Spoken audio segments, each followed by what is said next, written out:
The world, for Alistair Finch, was not a tapestry of experiences, but a balance sheet.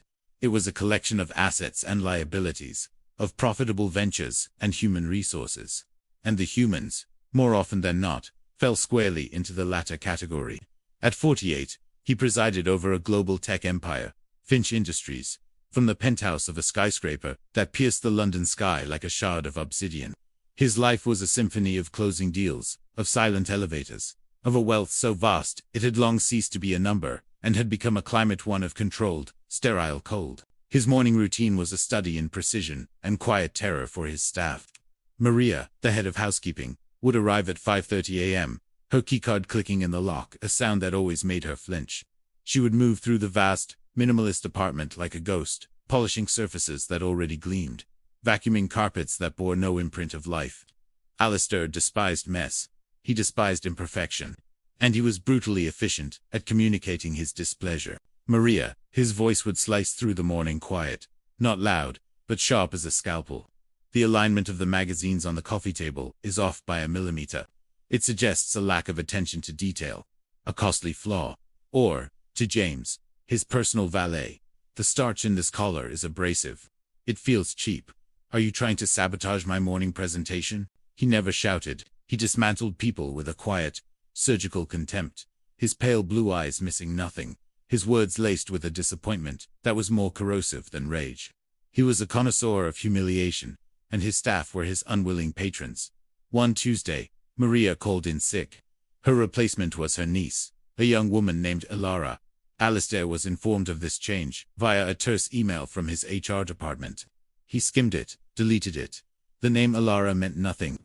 She was a variable, a temporary entry in the day's ledger. At 5:30 a.m. precisely, the lock clicked.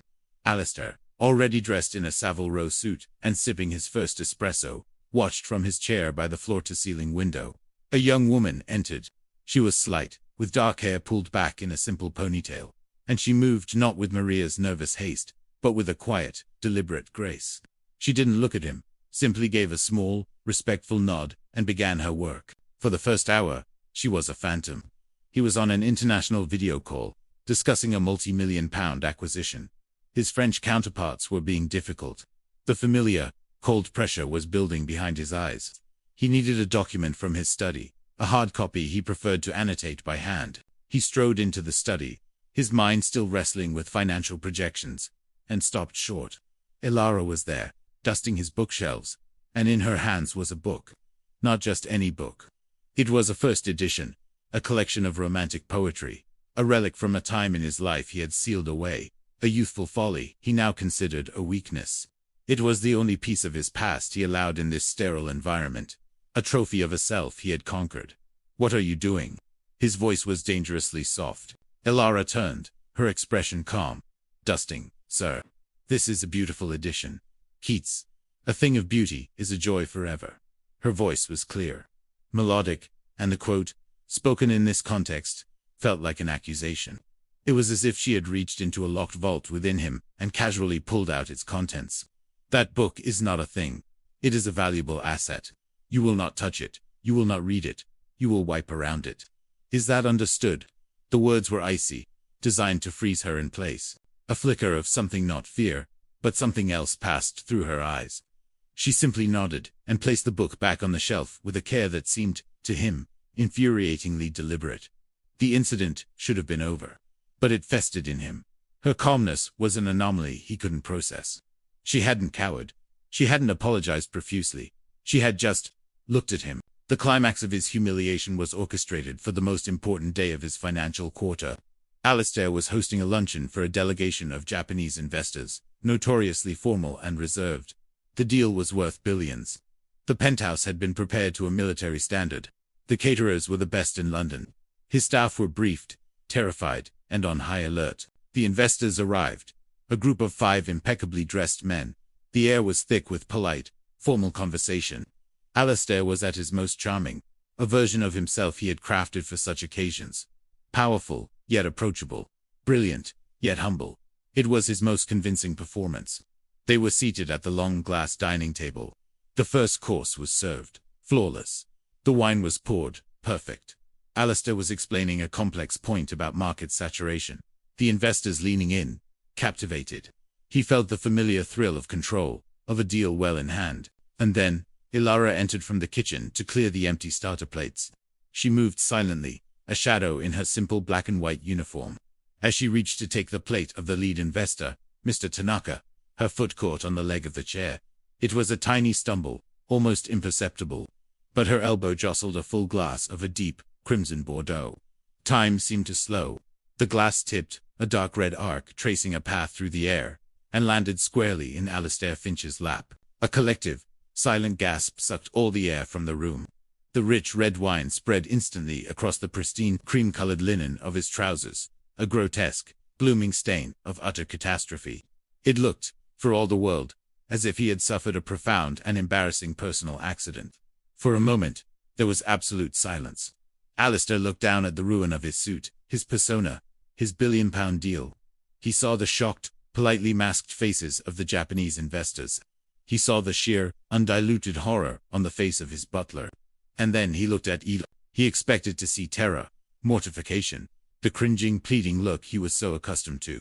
He was ready to unleash a quiet, annihilating fury that would have made her wish for the ground to swallow her whole. But he saw none of that. Her cheeks were flushed, yes, but her head was held high.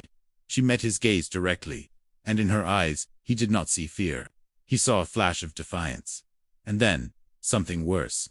Something utterly devastating. He saw pity. "I am so very sorry, sir," she said, her voice steady, cutting through the thick silence. "It was a clumsy accident. Please, allow me to fetch a cloth." Her composure was a mirror, and in it, he saw the grotesque reflection of his own pettiness. In that single, horrifying moment, the entire architecture of his power, his wealth, his suit, his intimidating presence crumbled into nothing. He was just a man sitting in a puddle of wine, his authority dissolved by a calm, pitying gaze from a cleaning girl. He didn't say a word. He simply stood up, the stain a vulgar badge of his shame, and gave a stiff, jerky bow to Mr. Tanaka. "Please excuse me for a moment," he managed to choke out, his voice strangled. He retreated to his bedroom, his heart hammering against his ribs, not with anger, but with a strange, vertiginous shock. He changed his clothes mechanically, but he couldn't change the feeling.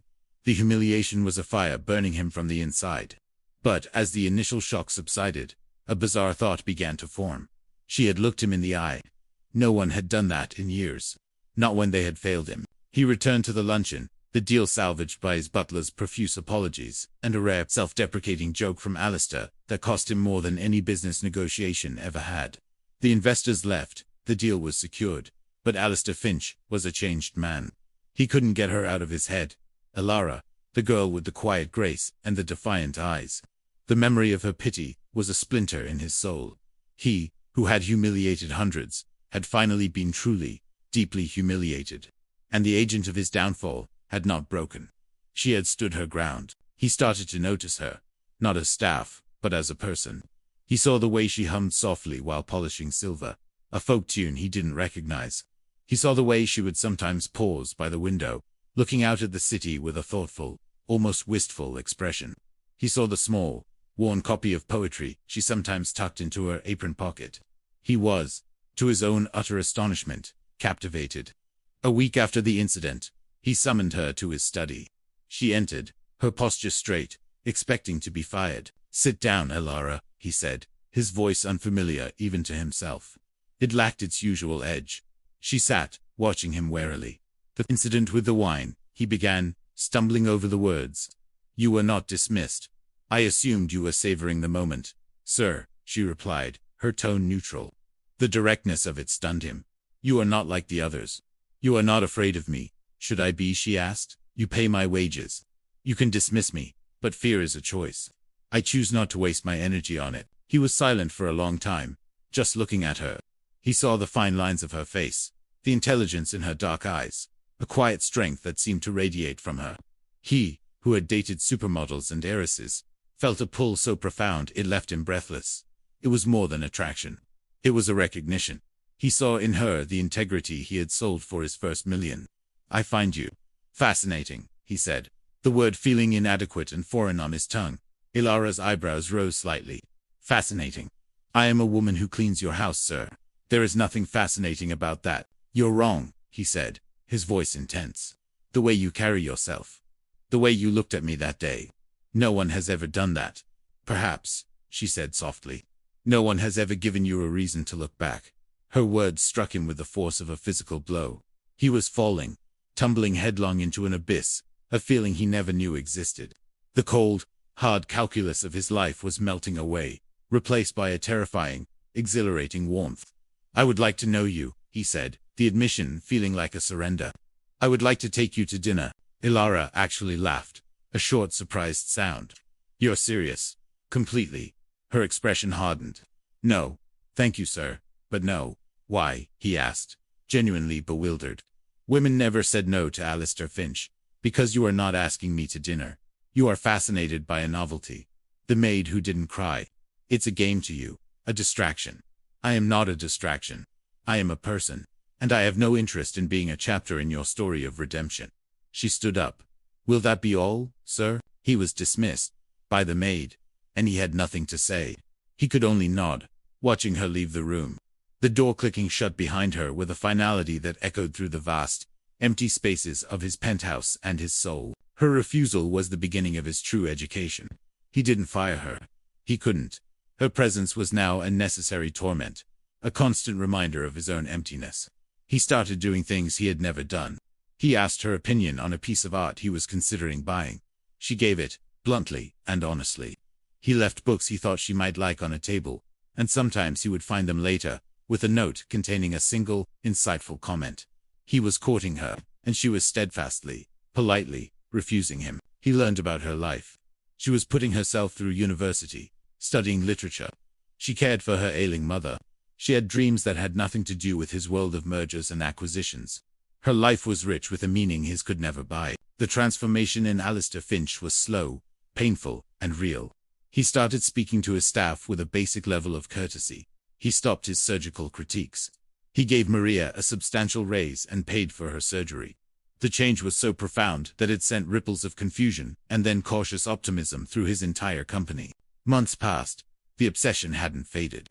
It had deepened into a profound, aching love. He saw her kindness, her sharp wit, her unshakable core of self-respect. He realized he was not in love with the woman who had humiliated him, but with the woman who had shown him, through her own quiet dignity, how to be human again. One evening, he found her in the library, reading. He didn't speak for a moment, just watched her. Alara, he said finally. She looked up. I am not asking the man I was, he began, his voice quiet, stripped of all its former arrogance. That man is gone. You dismantled him with a glass of wine and a look.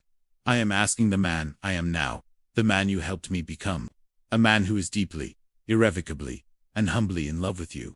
He took a step closer. I don't want to own you. I don't want to possess you. I want to deserve you. And I know I may never fully achieve that.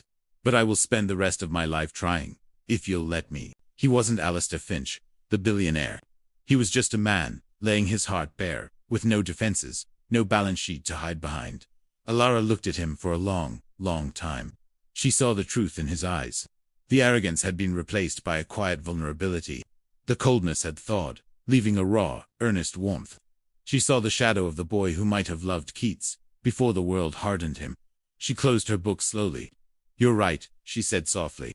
You are not the man you were. She stood and walked towards him. She didn't touch him, but she stood close enough for him to feel the warmth of her presence. A thing of beauty is a joy forever, she quoted, the same line that had started it all. Its loveliness increases. It will never pass into nothingness. She smiled, a real, genuine smile that reached her eyes and lit up the room more than any of his expensive art ever could. All right, Alistair, she said. Let's have that dinner. It wasn't a fairy tale. It was a beginning. There were dinners where he listened, rapt, as she talked about Blake and Byron. There were walks in the park where he learned the names of the flowers.